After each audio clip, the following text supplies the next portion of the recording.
I made this video 6 months ago, but I totally butchered it. I was pretty new to this stuff, but it kinda makes sense now to redo it.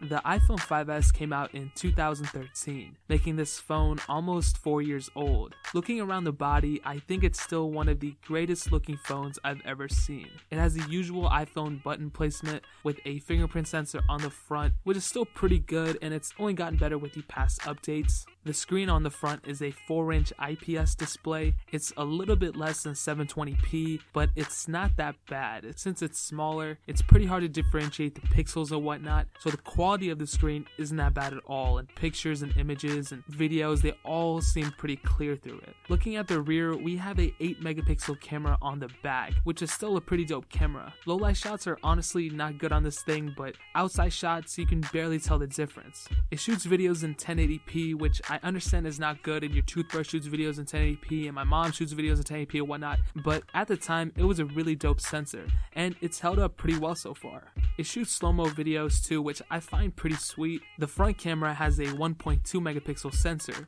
which is fairly average nowadays. If you're taking like outside selfies and Snapchats and stuff, that'll turn out fine, but once you get into a lower light kind of area, the pictures tend to be a little bit more grainy, but it's not that big of a deal. Turning on the phone, you're presented with iOS 10.2, which is the newest version of iOS so far. The good thing was that this phone got updates for a very long time. The bad thing is that this is probably one of the last years this phone will be getting updates, and that's kind of sad to me. But iOS 10.2 runs very well on this thing. I rarely had any stutters or crashes or anything. I was running the beta for a while, and that kind of had a lot of issues, random reboots and stuff, but the official firmware, I've had zero problems with it. Apps loaded up pretty fast, and the phone, to my knowledge, hasn't heated up that badly, besides that one time I played J. Cole's new album through it. Gaming is solid as well. I mean, like, for a 4-year-old device, it's pretty good. Of course, it's not really comparable to like an iPhone 7 or anything, and it might get a little warm once in a while if you're playing a really high intensive game, and since it only has 1 gig of RAM and it's not clocked to very high speeds, there are a few dropped frames every once in a while. To be honest though, I didn't really expect much from it, but it's really not that bad. But what's gaming without battery life? And again, it's not that bad. It has a 1560 milliamp hour battery, which is weird. Like, why don't they just put like a 1600 milliamp hour battery, like a 2000 milliamp hour battery?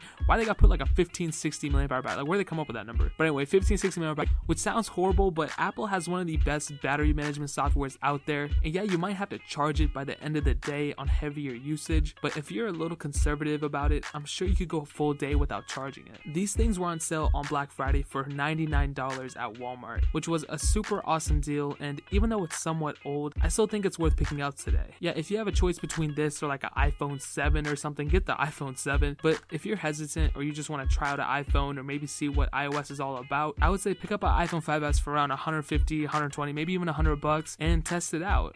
So is it still worth it? I would say definitely. Hey guys, what's up? It's me. Click that subscribe button. Go ahead, do it. I'll just wait here. Go. You can go ahead and click it. Like I'll just yeah.